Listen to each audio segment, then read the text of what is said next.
Hey everybody, Hoosier Jedi here with another review for you. This time talking about episode 16 of season 1 of Arrow called Dead to Rights.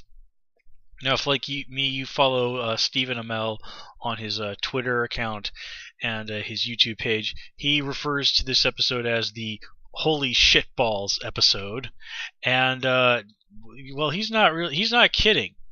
This is definitely one of the best episodes of the season so far. So much stuff that's been building since the start of this show comes together, and it comes together really, really well.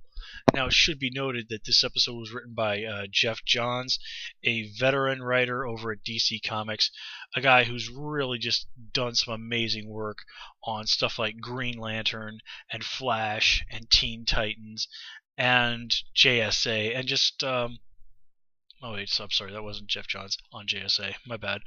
No wait, ugh.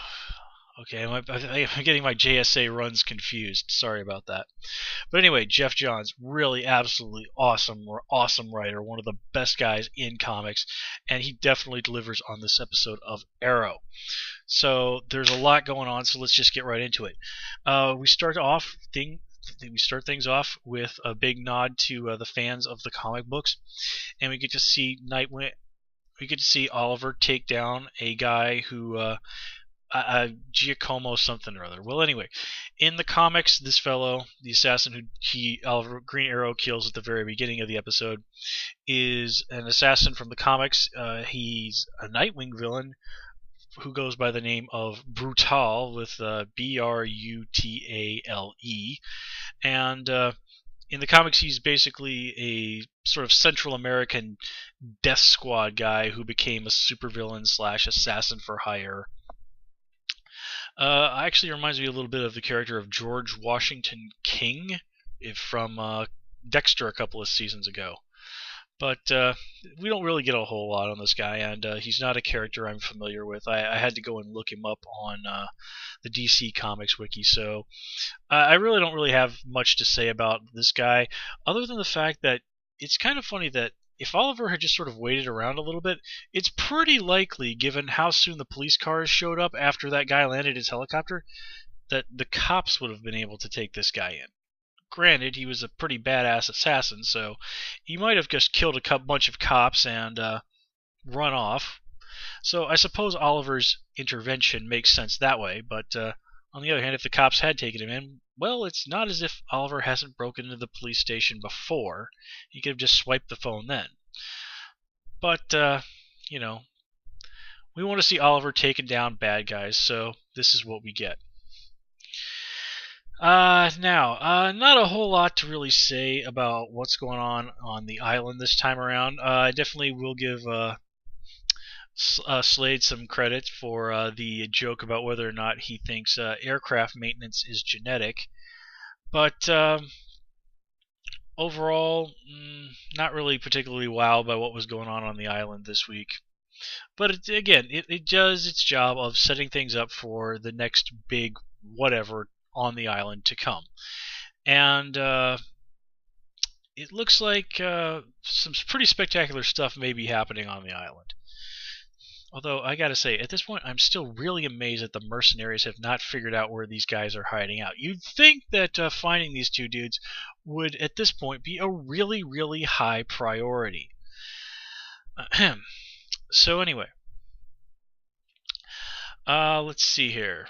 Speaking of the Nightwing comics, we find out that since his injury and near death at the hands of Oliver, that Floyd Lawton, aka Deadshot, has been hiding out in none other than Nightwing's home turf of Blüdhaven. And this is once again not the first time that Blüdhaven has been mentioned on the show. I really like that. I'm not really sure why they've particularly latched on to Blüdhaven as the city they're going to continually reference. It's a little bit of an unusual choice, but I can kind of understand why they wouldn't want to do Gotham or Metropolis, simply because those are so associated with Superman and Batman that people would just complain endlessly. This is the internet; that's what people do. So by doing that, it just kind of simplifies things. And hey, maybe the people who like the show just really like Nightwing. I can certainly see that. Okay, now anyway, and again, I'm kind of going by my notes here. Let's see. Oliver's character this time around, there's really not a huge amount going on with him. Obviously, he's become a little bit more comfortable with his relationship, as his very unusual relationship with Quentin Lance. And I do like that Lance really gets it into his face and says to Oliver that the police don't work for him. But Oliver hits him back with, well, you listening to me is going to save somebody's life. He understands Quentin Lance well enough to hit him where it hurts, and that's his sense of duty. And boy, I'm really having a hard time focusing this review. Oliver's character, yeah. Apart from that, though, there's really not much going on with Oliver's character that doesn't happen until the big revelation at the end of the episode with Tommy. Now, they tried to kind of work a little bit more with that when they had Tommy talk about, the time when his mom died and his dad left. But, okay, they try and say that Oliver might not remember this. Well, they explicitly say that his dad left when Oliver was 8 years old. So, I'm thinking that Oliver probably has some memories of the time when he was between 8 and 10 years old, and his best friend's father being gone. That sort of strikes me as the sort of thing that Oliver would remember. Now, granted, Tommy does say he spent a lot of that time over at Oliver's house, but again, Dad completely and utterly disappeared. That's the kind of thing that gets noticed. And speaking of noticed, how did social services not notice that somebody wasn't looking after this kid? I mean, rich or not, Mom's dead, Dad is God knows where. I don't know. I guess Tommy was left in charge by the nanny was in charge or something. I don't know, man. I guess this is one of those things we're just not supposed to think about too much. So anyway, getting back to the whole revelation thing. Now, what I like about this is that it's just pure classic comic book drama. The hero is in dire circumstances and is forced to reveal their secret identity to someone in order to save the day. I mean that's pure classic stuff. Now, what I really like about this is just the simplicity with it all happens. Tommy simply says to the hood, "Why should I trust you?" Oliver shows him who he is and says, "Because you always have." And that right there sums up the relationship between Tommy and Oliver. Oliver is really the brother that Tommy never had. He's the one person that Tommy has always been able to count on. And now Tommy finds out that this person has been lying to him, has been putting on an act, has been really kind of is simply not the man that he thought Oliver was. And because you always have. Well, now this one thing that Tommy thought was an absolute certain in his life has just been yanked out from under him. And Oliver, when he asks him, "Were you ever going to tell me?" Again, the brother that Tommy never had, and Oliver says no. Now, think about how Tommy must feel there. The one person he thought he could count on, the one person he could share his real pain in life with. I mean, granted, he has Laurel, but they're still working on all that. But again, the one person he trusted most in the world not only lied to him and not only has been deceiving him, even tells him to his face that he would have kept doing it if he had had any choice in the matter. I mean, geez, what a kick in the nuts, huh? And that's on top of all the stuff that's going on with poor Tommy and his dad. Now, again, Malcolm has been making genuine efforts to reach out to Tommy. Now, Tommy is not under any obligation to return these, okay? Malcolm's been a serious dick to Tommy recently, and he has very good reason to be mad about the time his dad ran off and abandoned him for 2 years. And even Tommy even goes on. Even when his dad came back and was still around, he was extremely emotionally distant. Now, again, to be completely fair, Malcolm seems to have realized in more recent times that, he has made serious mistakes with his son, that he has gone the wrong path in trying to build a good relationship with Tommy, and his desire to make amends for this is genuine. In the same way that Oliver's desire for Tommy to have a good relationship with his dad is genuine. I was reading, we'll talk a little bit more about Malcolm anyway, but what I kind of like is that Tommy, as much anger as he has his dad, he just cannot let go of the fact that there's still some love for him there. Every time Tommy kind of pushes his dad away, his dad does something that makes him give him one more chance, which in a way is extremely heartbreaking, because you have to figure this is probably not a new thing for Tommy and his dad. What's really new here is that Malcolm is genuinely interested in having this better relationship with Tommy. And the sad thing is, we see this episode, it actually seems to start to be making some small bit of progress. When the dinner is attacked, Malcolm's first thought is to protect Tommy, to make sure that his son is safe. And he pulls no punches about that. He kills those two dudes, and he's ready to break out and even show Tommy that he's in fact Black Arrow, and it's only just dumb luck that saves him from having that particular fact come out. And again, this really does go a long way towards making both Tommy a more interesting character, because Tommy, you don't know exactly where Tommy is. Now, Felicity and Dig, I think it's fairly safe to say that they're not going to tell anybody. But Tommy, well, I don't think he's going to go running to the cops. But if he gets his head in the wrong place, or maybe the right place, depending on your point of view, he might go and tell Laurel. And that's a whole other can of nasty stuff hitting the fan. So anyway, as long as we're talking about him, let's continue on and talking about Malcolm. First thing, I just want to kind of get you guys' opinion on this. The way he interacts with Moira, am I the only one that kind of wonders if maybe Malcolm isn't a little into Moira? Which, if you stop and think about it, considering the way he's threatened her family before, and, tried to have her son murdered, that's pretty messed up. But it's also pretty messed up, but it's also really interesting. But, that might just be me.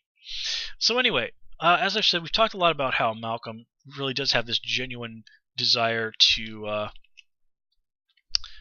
form a good relationship with Tommy, to look after Tommy. And, he even says that earlier that his whole cutting Tommy off was basically a tough love. Now, he went and had to be a real dick about the whole tough love thing, but still. So again, this is part of the whole thing of making Malcolm a rich and diverse character. What's also interesting is that Malcolm talks about having failed this city. Wow, talk about an ironic echo there. So it really shows us that whatever Malcolm is doing with the undertaking in the Glades, it seems like he's not doing this because he wants to make a lot of money or something like that.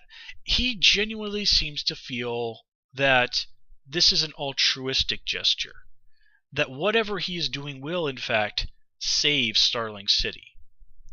Now, I think we can all say that there's probably some people who are going to get caught in the crossfire that Oliver wouldn't find acceptable, but, well, the needs of the many outweigh the needs of the few. And I can't help but think that whatever's going on with the undertaking, that's what's going on with Malcolm. Now, that's kind of basically a 180 from what we've previously established as what we thought was going on with him. It was really given the impression that the undertaking was something that would just bring gain to Malcolm in some fashion. Like I said, like it would make him rich or gain him power or something like that. Everything in this episode, though, hints that, as I said, Malcolm thinks that whatever the undertaking is, whatever price that might be exacted for it to happen, is worth it because it will save the city, which just makes finding out what exactly the undertaking is even more interesting. And as I said, it makes Malcolm a richer and more versatile, more dynamic character. I actually was reading an interview with one of the producers where they actually described Malcolm as basically evil Bruce Wayne. And if you stop and think about it, Bruce Wayne's parents were murdered and he went on that big training thing around the world. Well, Malcolm's wife was murdered and he went off and, well, I think it's fairly safe to say he found some guy who trained him how to be Black Arrow. In fact, when he's telling Tommy about this, he even mentions a place called Nanda Parbat, which is from the comics. It's a place that's sort of a Shangri-La, Shambhala sort of place off in the mountains like the Himalayas or something somewhere, and is most strongly associated with the character of Deadman. Yeah, of all the characters they kind of hint at in this show, albeit very, very indirectly, I gotta say Deadman was pretty darn low on the list, but I'm okay with that because Deadman is actually a pretty cool character. If you've ever read the Jeff Johns written series Brightest Day, you can see that in fact Deadman is a very cool character. But anyway, I think that covers pretty much everything I have to say about Malcolm, except for one thing. Okay, did you notice when he grabbed the gun away from the Chinese dude and shot him in the head? Malcolm, this means that your fingerprints are on a murder weapon that the Starling City PD probably got its hands on. Will that ever be touched on again? I'm gonna go with no, probably. So let's see. Who else do we have to talk about? Not a whole lot to say about Moira this episode. She did get that nice scene with Alan, I believe is his character's name, the Chinese fella, where she says, I've tolerated this for, months, years, something like that. 5 more minutes isn't gonna hurt. That was certainly a nice little moment for Moira. It certainly gives us some perspective on just how cold-blooded she can be when it comes to dealing with getting rid of Malcolm. And of course, then the supreme irony of it all is dropped on her that Malcolm wants her to be the one to find out who tried to have him killed.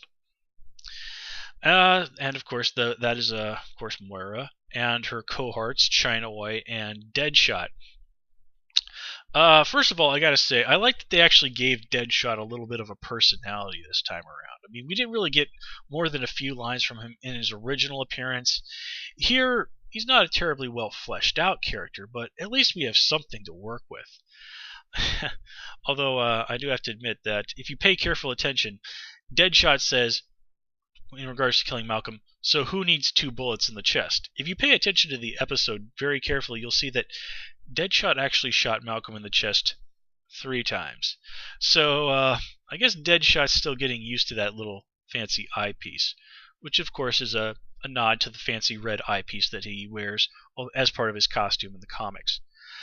Now, China White, man, it's been a long time since we've really seen her out there kicking butt, and frankly, this has been long overdue. I've continuously complained over the course of this series that they have really just not been utilizing Kelly Hu to her full potential.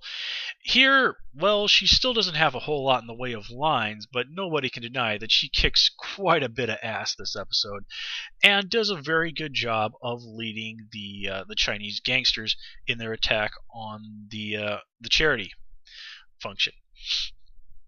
And it was definitely cool to see her, go up against Green Arrow one more time. Apparently she's gotten over having gotten shot in the leg, or maybe that's slowing her down a little bit. But either way, Green Arrow takes on China White, and he wins.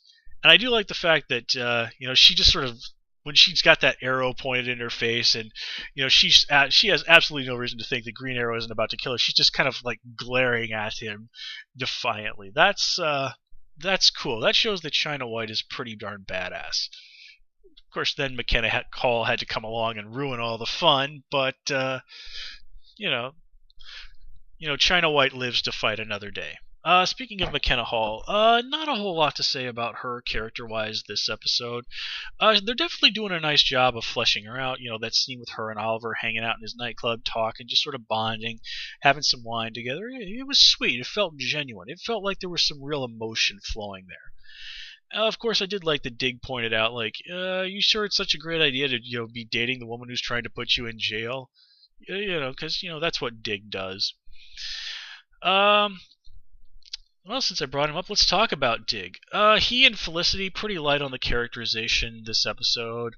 We just kind of get to see, in terms of Felicity, more of her just kind of being herself. Although I do like that Dig has realized that there is certainly value in teaching her a little bit about how to take care of herself. And, he's completely right. And I wouldn't be surprised if we don't see Felicity lay the smackdown on somebody before the end of this episode. I'm sorry, before the end of this season. She's probably no huntress in training, but I think Felicity's definitely got the potential to take down a bad guy or two if she really has to. Now, getting back to Dig, though.